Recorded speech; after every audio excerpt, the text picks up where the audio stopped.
हर हर महादेव। स्वागत है आपका डे 19 में 25 डेज़ का टारगेट स्टडी ब्लॉग चल रहा है। सुबह की शुरुआत हुई शिव जी को जल देकर, उनका चालीसा पढ़कर। प्यारी जुगनी हष्ट पुष्ट है, एकदम तंदुरुस्त है। बाहर का मौसम भी आज बिल्कुल साफ़ था और मैंने अपने लिए एक एप्पल रख लिया था, एक गिलास पानी, और ये है मेरा आज का टारगेट। आज के टारगेट में मैंने मैथ्स भी इंक्लूड कर लिया है और अब मैथ्स की रिवीजन स्टार्ट हो जाएगी। नाश्ते में पोहा खा लिया था और थोड़ी चाय पी ली थी।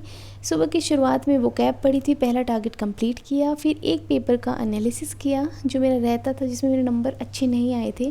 फ्रेश माइंड के साथ एनालिसिस किया है, उसके क्वेश्चंस को नोट डाउन किया है।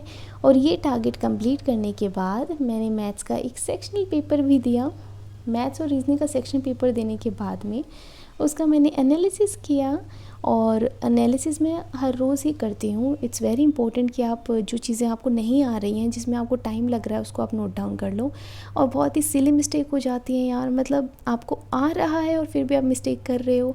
कई बार तो क्वेश्चन ही मैं आंसर सही सोल्व कर लेती हूँ और मैं मार्क गलत कराती हूँ जल्दी में। तो ये सब चीज़ें आपको हेल्प कर देती हैं। फिर मैंने अपने लिए सैंडविच बना लिया था। ये मैंने प्याज टमाटर और मेयो के साथ बनाया था, थोड़ा ऑरिगेनो डाला, अच्छा लगता है, बहुत टेस्टी, आप भी ट्राई करना।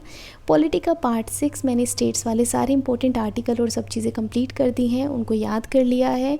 उनको थोड़ा टाइम रिवाइज़ करती रहूँगी ताकि प्रॉब्लम ना हो। इसके बाद कंप्यूटर में मैंने आज एक ही चैप्टर रखा, क्योंकि कमांड्स वगैरह हैं, इनको याद करना बहुत ज़रूरी है और बहुत ही बड़ा चैप्टर भी था, तो इसलिए मैंने एक ही चैप्टर रखा है कि एक बार अच्छे से इनको दिमाग में घुसा लूँ।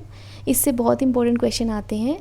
लंच में मैंने 2 रोटी ले ली थी, कढ़ी और रायता। ये मेरा लंच था। लंच करने के बाद में वो चैप्टर जो रहता था मैंने उसको कंप्लीट किया, नैप भी ले ली थी।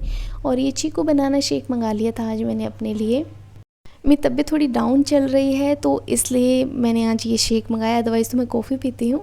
फिर मैंने इंग्लिश के 26 जुलाई के चारों शिफ्ट कंप्लीट किया। 100 क्वेश्चंस थे, उनका एनालिसिस किया और मेरे से बहुत सिली मिस्टेक हुई और कुछ मेरे को आती ही नहीं थी, तो उन सब चीज़ों को समझा।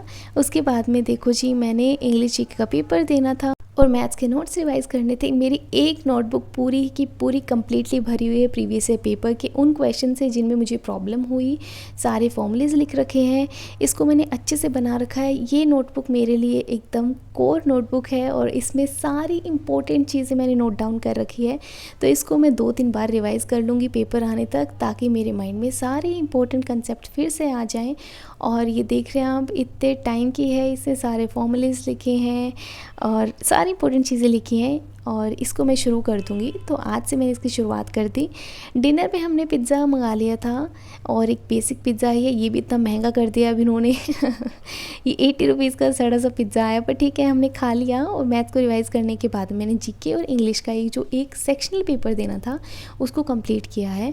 उसको कंप्लीट किया, उसका एनालिसिस किया। तो जीके में मेरे अभी 45 से 50 के बीच में नंबर आ रहे हैं और इंग्लिश में मैं 4-5 क्वेश्चन गलत कर देती हूँ यार, वरना होता है कि 3 क्वेश्चन गलत कर देती हूँ। टाइपिंग के लिए मैंने टाइपिंग बाबा और टिप 10 में यूज़ कर रही हूँ, तो इसमें अपने हिसाब से मैं डेटा ऐड कर लेती हूँ, टाइमिंग चेंज कर लेती हूँ। और टाइपिंग स्पीड तो मेरी ठीक है, पर थोड़ा मिस्टेक कर देती हूँ। मैं 10 की 10 फिंगर्स का ही यूज़ करती हूँ। और फिर उसके बाद में यहाँ से, इससे पोजीशन आपकी उंगलियों की ठीक हो जाती है। आप देख देख कर टाइप करें, चाहे स्लो टाइप करें, बस थोड़ा एरर कम करने की कोशिश करें। तो मैं ये दोनों ही चीज़ें करती हूँ। टाइपिंग कंप्लीट करने के बाद मेरा आज का टारगेट पूरा हो गया था। और ये टारगेट पूरा होने के बाद देखो 20वां दिन आ गया है, एक हफ्ता बीच में पेपर का बचा है। मिक्स इमोशन हो रखे, एक्सप्लेन नहीं कर सकती हूँ, आप अपना ध्यान रखें। हर हर महादेव।